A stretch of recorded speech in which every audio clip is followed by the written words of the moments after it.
Durant ces 3 jours, on a pu faire 5 éléments des produits locaux. On a pu fabriquer du savon bio. Vous savez que le savon bio, c'est très rare au niveau de Kolda. Donc, c'est des plantes qu'on utilise pour fabriquer le savon sans faire du soude.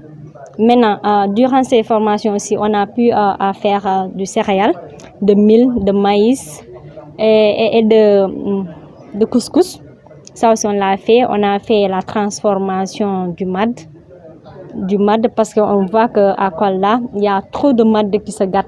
Maintenant, on a jugé nécessaire, pourquoi pas transformer ces mad, les garder pendant 2 ans et les revendre. Ça aussi, on a fait cette formation durant ces 3 jours. Mais aussi, on a fait la transformation du jus de mad. C'est ça qu'on a pu faire ces 3 jours de formation.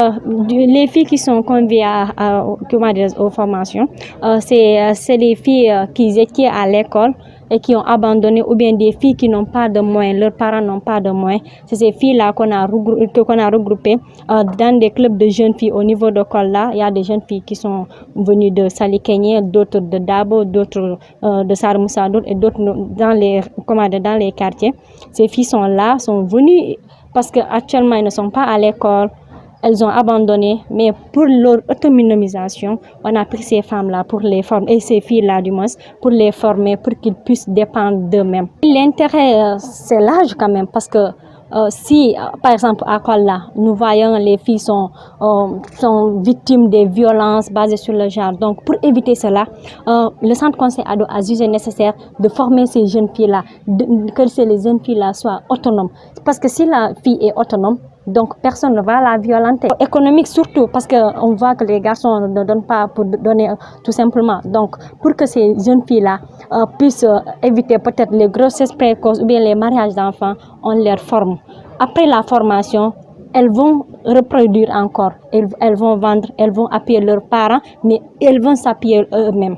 C'est pourquoi la formation est vraiment intéressante. Oui, l'objectif visé, c'est pour réaliser un de nos objectifs, un de nos mandats. C'est-à-dire faire en sorte que le potentiel des jeunes soit accompli, qui est un mandat de UNFPA. Comme vous le savez, UNFPA est une agence du système des Nations Unies qui a en charge les cibles des adolescents et des femmes. Et les adolescents constituent plus de la moitié de la population du Sénégal, plus de la moitié de la population de la planète, et ont un besoin de renforcement de leadership. Et raison pour laquelle nous misons sur le renforcement de capacité, sur l'autonomisation des jeunes, pour qu'ils soient des leviers de développement. Raison pour laquelle, avec le projet financé par les Affaires mondiales du Canada, donc nous développons un fort volet de renforcement de capacité des jeunes, que ce soit en matière de santé de la reproduction des adolescents jeunes et aussi en matière d'autonomisation et de développement d'activités génératrices de revenus. La prochaine étape, comme vous le savez, nous venons de démarrer avec le club des jeunes filles qui est en 2020, si je ne me trompe, démarrer les AGR. Donc nous sommes en phase pilote. Donc nous sommes en train d'étendre un peu les AGR à travers les départements de Kolda. Mais une fois qu'on aurait fait le point, évaluer la phase pilote pour tirer les leçons apprises, identifier les défis, et ça nous permettra d'élaborer un proposal qui sera pour une pérennisation. Parce que l'idée, le projet vient impulser, mais ce que nous voudrions, que les autorités locales, que les organisations locales puissent se l'approprier pour qu'une fois que le projet soit bouclé, que les activités puissent continuer. Et là, je pense que peut-être d'ici 2022, l'objectif sera vraiment, la prochaine étape, c'est vraiment la mise à l'échelle, la documentation et la mise à l'échelle de ces activités AGR pour l'autonomisation des adolescents.